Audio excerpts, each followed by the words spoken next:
Bonjour. En ce jour de grève, il est beaucoup question de travail et plus précisément de code du travail à la une de vos journaux. Et dans ce domaine, à en croire un sondage Opinionway pour le Figaro, les Français sont prêts à tout changer. Ils veulent une réforme en profondeur d'un code qui, pour 63% d'entre eux, représente un frein à l'emploi. Cette refonte, Robert Badinter en a présenté les principes essentiels hier à Manuel Valls, et c'est à la une du Monde.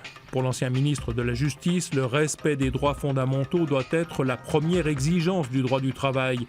C'est pour cela que de la préservation du CDI à la réaffirmation d'une durée normale du travail, il souhaite qu'un socle de 61 articles figure en tête du Code du travail pour l'éclairer.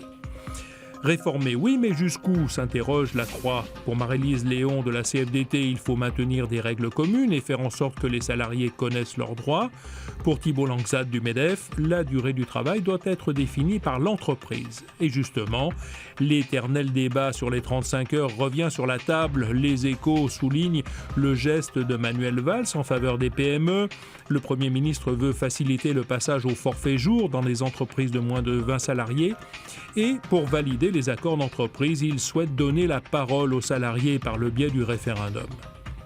Le travail fait partie de ces débats que Libération juge nécessaires 2 semaines après l'appel d'intellectuels en faveur d'une primaire à gauche. Des 35 heures que l'exécutif serait prêt à contourner, au climat, en passant par l'école, l'identité ou les inégalités, voilà les questions de fond que la gauche devra trancher si elle veut continuer à gouverner, estime Libération.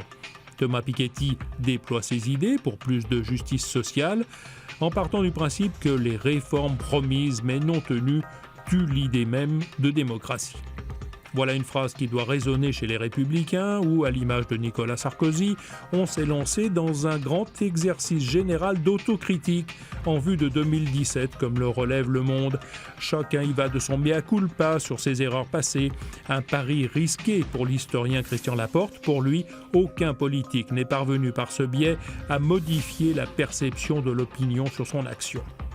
Et pour finir, si on se faisait du bien pour aller bien.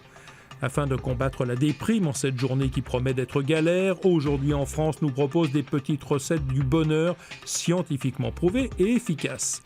Quelques conseils: faire une cure de cornichons plutôt que de paracétamol, écouter 50 minutes de musique par jour, de préférence dans la verdure, fuyez les grincheux et souriez, même mécaniquement, cela deviendra naturel.